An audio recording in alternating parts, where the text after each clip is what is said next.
Ustadz, salam kenal, saya Dika. Oh, dipakai lagi kacamatanya. Silau ya. Iya. Dika, silakan Dika. Ya, sebelumnya Ustadz, sebelum saya bertanya, izinkan saya sedikit bercerita.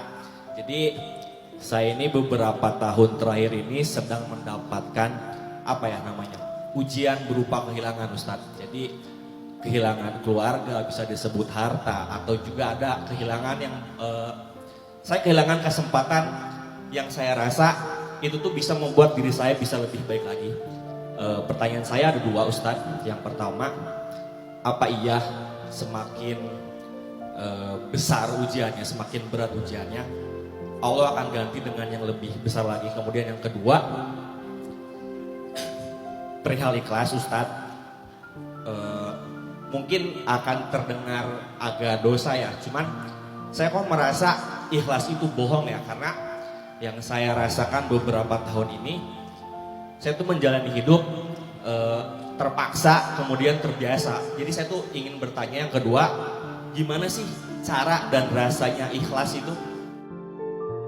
Pertama, kalian boleh menyimpulkan ini subjektif. Dari pengalaman hidup saya juga punya pengalaman yang mungkin gak mudah juga dari masa kecil. Sebagian dari pengalaman itu saya pernah curhat ke Kak Buni dalam perjalanan. Dan Kak Buni sebagai teman dekat saya juga banyak mendengar cerita-cerita yang unik-unik dari pengalaman hidup saya. Hasil dari sejarah kehidupan saya menyimpulkan bahwa emang kayak gitu rumusnya. Hal jazaul ihsan, ini kalau pakai dalil ya. Hal jazaul ihsan illal ihsan. Adakah balasan satu ihsan kecuali ihsan? Ihsan di sini artinya sesuatu yang lebih. Kalau kebaikan yang lebih. Kalau ujian yang lebih. Kalau balasan yang lebih. Adakah satu ihsan? Adakah balasan satu ihsan kecuali ihsan yang lain? Ini kalau pakai dalil. Dan saya percaya itu. Terserah kalian.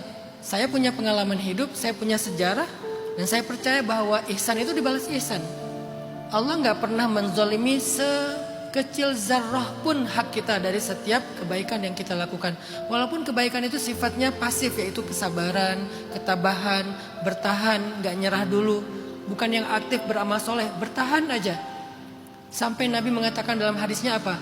Intidharul faraj minallah ibadah. Menunggu datangnya pertolongan Allah itu adalah ibadah. Nunggu aja. Tadi saya bilang, saya udah ada satu hal yang saya tunggu udah 12 tahun. Berarti saya udah beribadah 12 tahun loh. Selama saya masih menunggu. Kecuali kalian udah berhenti menunggu. Udahlah, saya gak berharap lagi. Udahlah, kayaknya gak ada. Berarti kalian berhenti beribadah. Hadisnya kan gitu kan. Intidharul faraj minallah ibadah. Dalam hadis yang lain, intidharul faraj minallah afdalul ibadah. Menunggu datangnya jalan keluar dari Allah itu sebaik-baik ibadah. Jadi kalau saya menunggu sebuah kejutan yang saya harapkan 12 tahun yang lalu sampai sekarang belum saya dapatkan, berarti selama 12 tahun ini saya sedang melakukan afdalul ibadah.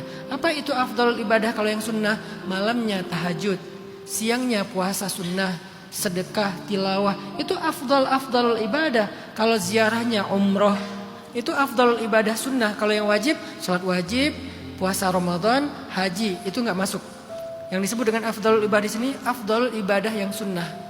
Berarti selama 12 tahun, malamnya saya tahajud, siangnya saya puasa Senin Kamis, walaupun saya gak puasa. Kenapa? Karena saya berstatus sedang menunggu datangnya keajaiban dari Allah, jalan keluar dari Allah. Itu yang saya percaya. Dan beberapa kasus yang saya udah lewatin, karena jalan keluarnya udah ada, menjadi bukti bahwa apa yang Allah janjikan itu tidak pernah diingkari. La yukhliful mi'ad. Ada yang sudah saya lewati, ada yang belum saya lewati. Yang belum saya lewati saya masih menunggu, karena yang sudah saya lewati menjadi bukti bahwa itu ada. Ini pegangan saya, ini prinsip saya. Terserah kalian menyimpulkannya subjektif, tapi prinsip ini ada dalilnya. Dan prinsip ini pernah saya buktikan dalam kehidupan saya di masa lalu. Dan itulah pegangan saya. Mungkin kalian punya pengalaman yang berat. Kalian ada di fase ketika saya dulu ada di situ. Gimana kalau ketika saya dulu belum membuktikan apa-apa? Sebetulnya enggak juga sih. Karena saya udah punya bukti itu sejak saya kecil tadi kan. Saya bayi ada cerita, saya anak-anak ada cerita, saya ABG ada cerita. saya remaja ada cerita, saya pemuda ada cerita, sampai saya dewasa ada cerita. Jadi bukti-bukti itu nggak satu. Ketika bayi ada bukti bagaimana Allah menolong saya. Ketika masih anak kecil umur SD ada bukti bagaimana Allah menganugerahi saya banyak anugerah dari setiap ujian.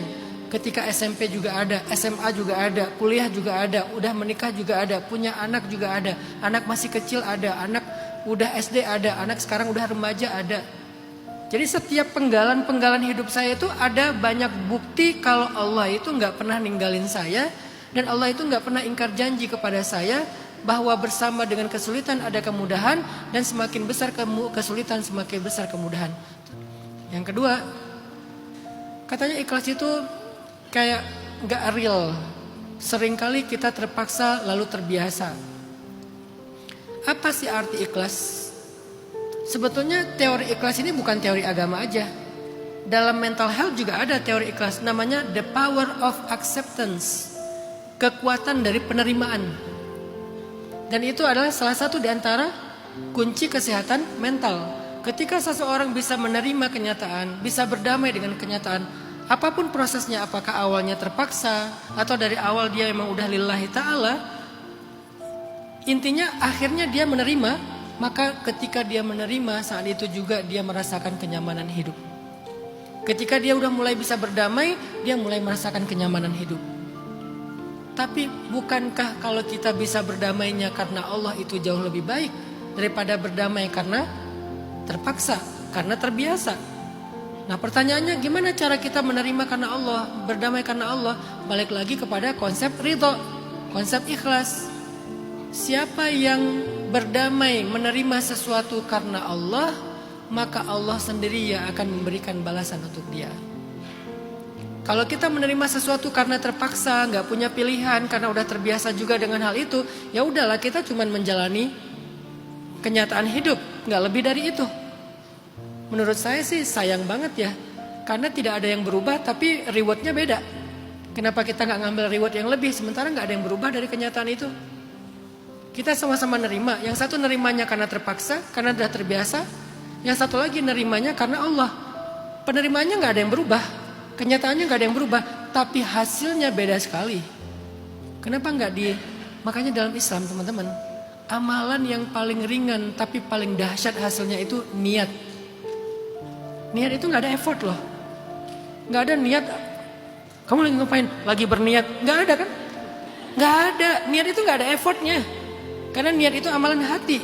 Jadi sekedar kalian men-switch isi hati kalian dari yang tadinya gak jelas kenapa, gak jelas karena siapa, gak jelas untuk apa, tiba-tiba kalian switch menjadi lillah. Itu langsung berubah yang tadinya gak berpahala jadi berpahala. Niat doang loh, belum berbuat apa-apa. Makanya dalam Islam ada istilah ta'addudin niyah, perbanyak niat. Contoh, kalau ada, nih ulama yang bilang, kalau ada yang mengetuk pintu rumah saya malam-malam, saya akan berdiri di belakang pintu dan saya akan menyusun 10 niat sebelum saya buka pintu. Sebelum saya buka pintu, saya akan punya 10 niat. Namanya ta'addudin niyah, memperbanyak niat. Niatnya apa? Ya Allah, kalau yang ketuk pintu ini orang miskin minta sedekah, saya akan kasih dia sedekah. Kalau yang ngetuk pintu ini anak yatim, saya akan santuni dia. Kalau yang ngetuk pintu ini ulama, saya akan belajar ilmu kepada dia. Kalau yang ngetuk pintu ini adalah murid, saya akan ajarkan ilmu kepada dia. Kalau yang ngetuk pintu ini adalah musafir, saya akan berikan dia tempat tinggal.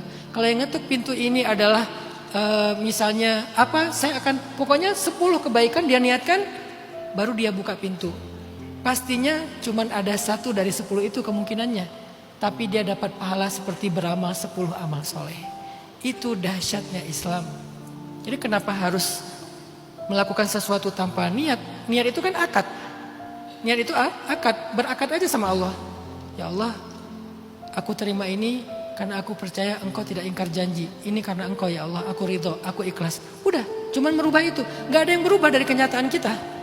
Jadi gak gara-gara kalian niatkan karena Allah terus jadi lebih susah. Enggak juga, malah yang terjadi setelah itu hidup kalian akan diberikan reward khusus oleh Allah sendiri. Dan saya percaya dengan argumen tadi yang pertama. Jadi belajar untuk men-set up niat kalian sesering mungkin. tajdid, refresh niat kalian sesering mungkin. Kenapa? Karena niat itu sendiri adalah amal solih. Belum beramal apa-apa, baru niat doang udah beramal solih.